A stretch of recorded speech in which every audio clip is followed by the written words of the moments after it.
Insurance news বিডির বীমা শিক্ষা অনুষ্ঠানে প্রিয় দর্শকবৃন্দ, আপনাদের সকলকে স্বাগতম। আমরা সাম্প্রতিক কালে এই অনুষ্ঠানে রি-ইন্স্যুরেন্স বা পুনর্বীমার বিভিন্ন দিক বা বিষয় নিয়ে আলোচনা করেছি। তারই ধারাবাহিকতায় আজকে আমরা এই অনুষ্ঠানে ফ্যাকাল্টেটিভ রি-ইন্স্যুরেন্স বা অস্থায়ী পুনর্বীমা বা ঝুঁকি নির্দিষ্ট পুনর্বীমা নিয়ে আলোচনা করব।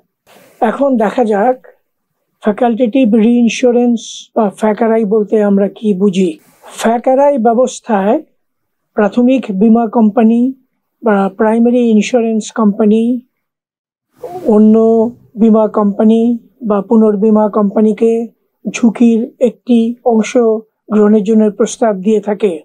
এই প্রকার পুনর্বীমা ট্রিটি রি-ইন্স্যুরেন্সের আওতার মধ্যে পড়ে না।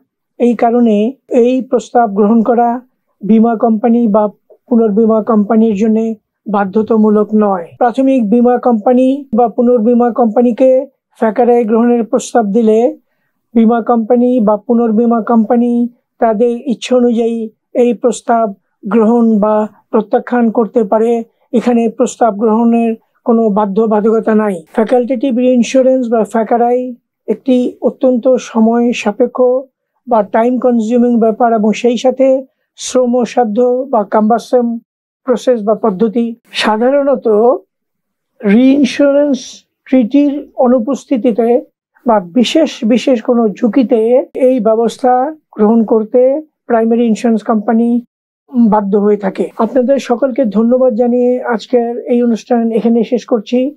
আশা করি আগামী কোনো এক পর্বে আবার নতুন কোনো বিষয় নিয়ে আপনাদের সঙ্গে আবারও দেখা হবে। সেই পর্যন্ত আপনারা সবাই ভালো থাকুন, সুস্থ থাকুন এবং ইন্স্যুরেন্স নিউজ বিডির অনুষ্ঠান নিয়মিত দেখতে থাকুন।